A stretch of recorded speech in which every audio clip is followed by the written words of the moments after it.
By the late 1980s, Lucille Ball was no longer the unstoppable force who once ruled television screens across America. The laughter that defined her career had softened into memory, replaced by a quieter, more reflective presence. In what would become her final televised interview, she appeared not as the fiery redhead audiences adored, but as a woman shaped by decades of triumph, heartbreak, and endurance. Those present expected humor, perhaps a few classic quips, but instead they found something more fragile and human.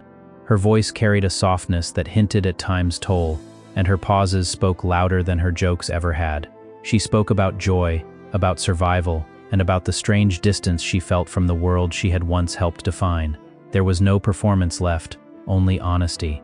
In that simplicity, the moment became unforgettable, as if the curtain had finally fallen on a life lived loudly in public but deeply felt in private silence.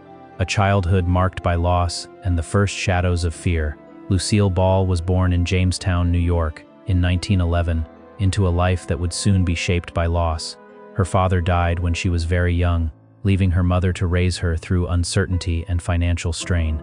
That early absence left a mark she would carry quietly for the rest of her life. Her childhood was unstable, filled with shifts in caretakers and environments that never quite felt permanent. One traumatic memory followed her forever: the sudden death of her father during a time of illness and hardship, which she processed only as fragments of confusion and grief. Even small details from that period stayed with her, shaping her imagination and fears. In later years, she would connect emotional pain with symbolic images, particularly birds, which became a lifelong source of discomfort. What might have seemed like eccentricity was rooted in early trauma. These experiences did not break her spirit, but they built the emotional foundation for a woman who would learn to turn pain into performance. Growing up between instability, discipline, and emotional isolation. As Lucille grew older, her family life remained unsettled, shaped by her mother's struggles to rebuild stability. She spent portions of her childhood away from her immediate family, living with relatives or under strict household rules that left little room for comfort or expression. Discipline was rigid, and emotional warmth was often absent, creating a sense of distance even within family spaces. These conditions taught her early how to observe people carefully, how to adapt, and how to hide vulnerability behind behavior that appeared composed. She learned to perform long before she stepped on stage. Yet beneath this adaptability was a growing sense of isolation. She often felt like an outsider in her own life, watching rather than belonging. Those years also deepened her resilience, shaping her ability to endure rejection and uncertainty later in Hollywood.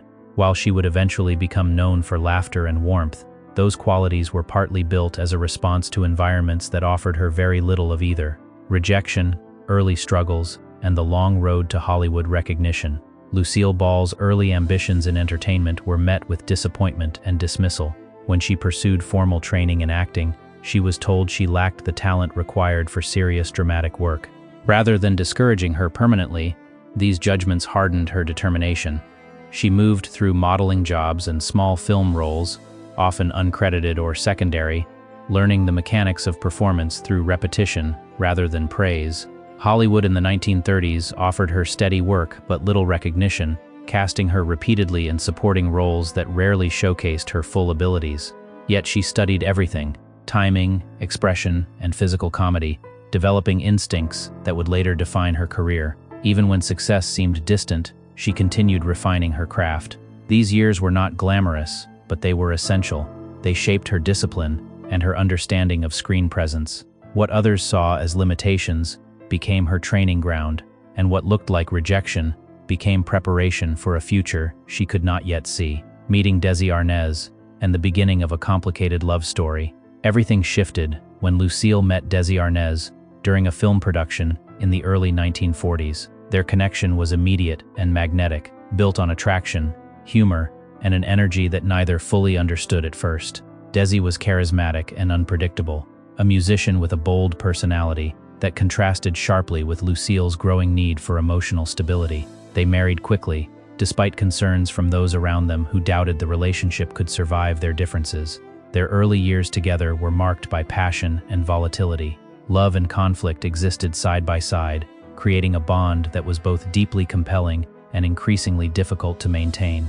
Lucille believed in building a shared life, while Desi struggled with personal habits that strained their marriage, yet their connection remained powerful, even during difficult periods.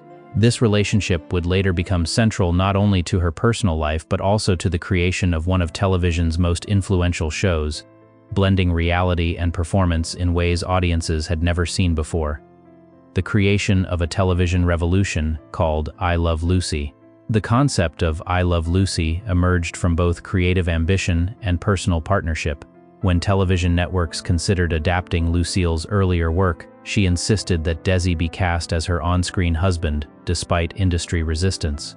Executives doubted audiences would accept their pairing, but Lucille and Desi proved otherwise through live performances that demonstrated undeniable chemistry. The show launched in 1951 and quickly transformed television history. Its humor, timing, and emotional accessibility resonated with millions of viewers, making it one of the most watched programs of its era. Lucille's commitment to physical comedy and fearless performance set new standards for television acting. At its peak, the show attracted enormous audiences and defined the structure of modern sitcoms. Behind the scenes, however, the demands of production and personal tensions created pressure. Still, professionally, it was a triumph without precedent. The series not only made Lucille a household name but also established her as a creative force in an industry that rarely gave women such control. Fame, marriage strain, and the distance behind the laughter. While the public saw a perfect comedic partnership, Lucille Ball's private life was increasingly strained. Her marriage to Desi Arnaz faced ongoing challenges, including trust issues, emotional distance, and the pressures of fame. Their on-screen chemistry masked a growing emotional separation that became harder to ignore with time. Lucille often carried the emotional weight of both their personal and professional lives, maintaining the show's success while dealing with instability at home. Despite their shared achievements, communication between them deteriorated, replaced by arguments and silence. The contrast between their public image and private reality became more pronounced as the years passed. Even as audiences continued to adore Lucy and Ricky Ricardo, the real-life couple struggled to remain connected. This dual existence created emotional exhaustion for Lucille, who increasingly found herself performing happiness on screen while privately enduring disappointment and loneliness. The success that defined her career also became a mirror reflecting what she was losing in her personal life. Public scrutiny, political fear, and the weight of the Red Scare. In the early 1950s, Lucille Ball's career was nearly derailed by political suspicion during a period of intense national fear. A past voter registration detail from years earlier was used to suggest political affiliation that she did not actively practice or support. In the climate of the Red Scare, even distant associations were enough to create public controversy. Suddenly, one of America's most beloved entertainers faced scrutiny that threatened her career and reputation. Investigations followed, and she was required to explain her past decisions in detail. Lucille maintained that the registration had been symbolic and not reflective of her beliefs or actions. Her response, combined with internal support from industry allies and public reassurance, ultimately cleared her name. The incident highlighted how fragile fame could be during politically charged times. Despite the stress and humiliation, she continued working, refusing to let fear define her career. The experience left a lasting impression, reinforcing her awareness of how quickly public admiration could shift into suspicion. Building an empire, divorce, and becoming a studio pioneer. After the end of I Love Lucy, Lucille Ball transitioned from performer to powerful industry figure. She and Desi Arnaz co-founded Desilu Productions, a studio that would go on to produce groundbreaking television content beyond their own show. However, their personal relationship continued to deteriorate, eventually leading to divorce after 2 decades of marriage. The separation marked the end of one of television's most iconic partnerships.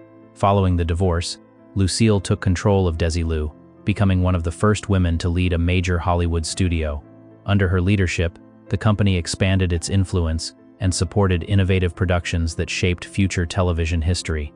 Despite professional success, her personal life remained complex, marked by emotional reflection on what had been lost.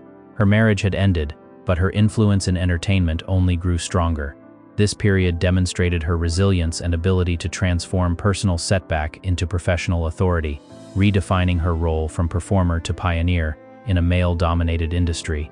Later years, new marriage, family challenges, and quiet losses. In her later years, Lucille remarried comedian Gary Morton, who provided companionship and stability after years of emotional turbulence. While their relationship was steady, it lacked the intensity of her earlier marriage, offering comfort rather than creative partnership. Her children faced their own struggles, including public scrutiny and personal difficulties that added emotional strain to her life. She also experienced deep loss among close friends and collaborators, including longtime colleagues whose deaths affected her profoundly. These years were marked by reflection and gradual withdrawal from the spotlight. Although she remained active in entertainment, her pace slowed, and her focus shifted toward personal peace rather than public recognition. Despite stability in some areas, she continued to carry memories of earlier heartbreaks. The combination of family challenges, aging, and loss of close relationships contributed to a quieter, more introspective phase of life, far removed from the energetic world that had once defined her public identity. Farewell to Desi, emotional honors, and the weight of final words. The final chapter of Lucille Ball's emotional life was deeply connected to Desi Arnaz's declining health and eventual passing. Despite their divorce, their bond remained significant, and their final conversations carried both affection and closure. His death marked a profound emotional turning point for her. Shortly afterward, she attended a major public honors event where a letter written by Desi before his death was read